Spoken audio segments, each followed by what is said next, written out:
This is my presentation of legal and ethical issues within research. What is legal and ethical? Legal is where you do not break the law or do anything illegal when doing your research, whereas ethical is when you don't do any physical or psychological harm to the participants and ensure that you keep to the moral principles. BASES. BASES stands for British Association of Sport and Exercise Science. This company has a code of conduct that all researchers have to follow in order to do research.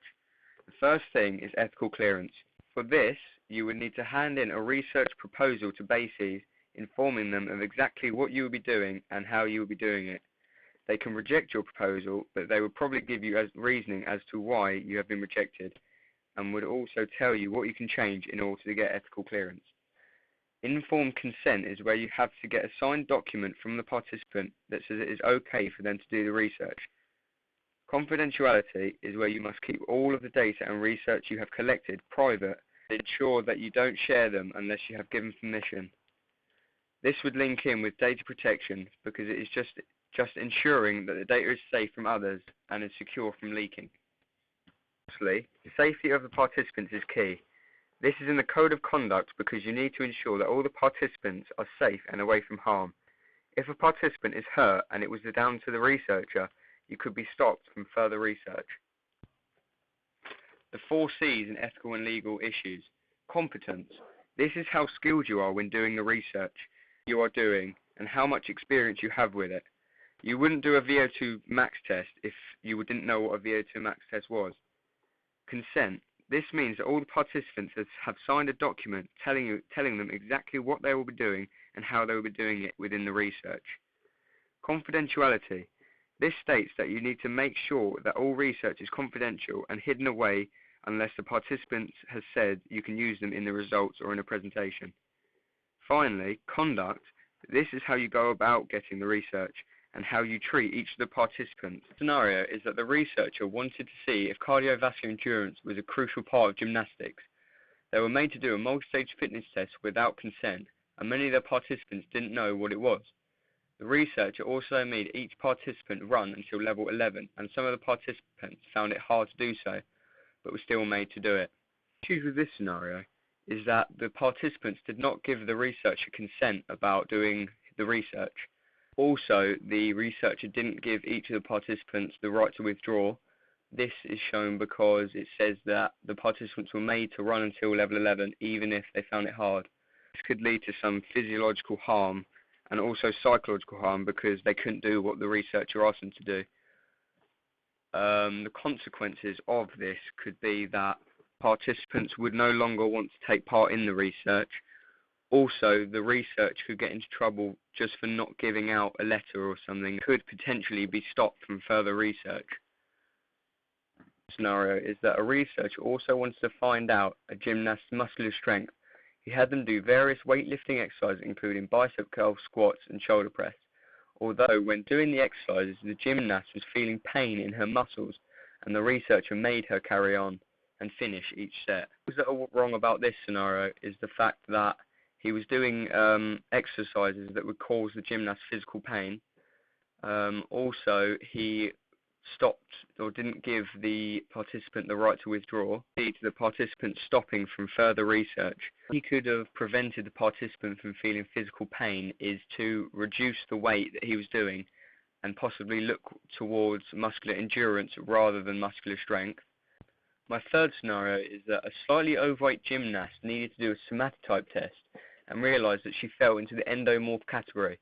She asked the researcher to keep her results confidential, but the researcher disregarded her request and used them in a school presentation using her name, results and weight. This one is that he did not keep the participants' results confidential. This means that he's going against the BASES code of conduct, which is that you must keep all research confidential unless you get permission by the pupil. It's also unethical because you're not supposed to do anything that will cause psychological harm to the participants. Giving out all the results, it could cause them to be upset because everyone would know what the test results were. To prevent this from happening is just to keep all the research confidential and respect the fact that the participant doesn't want anyone to know about her test results. Of him giving out the information is that he could lose respect from everyone else that's doing it, and also could lose trust in the participants, therefore making them not want to do any further research with him. The fourth scenario is when training, if the gymnast wasn't doing the skill correct, the researcher would push her over and make fun of her. This is wrong because it is causing the participant physical and psychological harm. Physical harm because he's obviously pushing her over, and psychological harm because he is making fun of her and calling her names.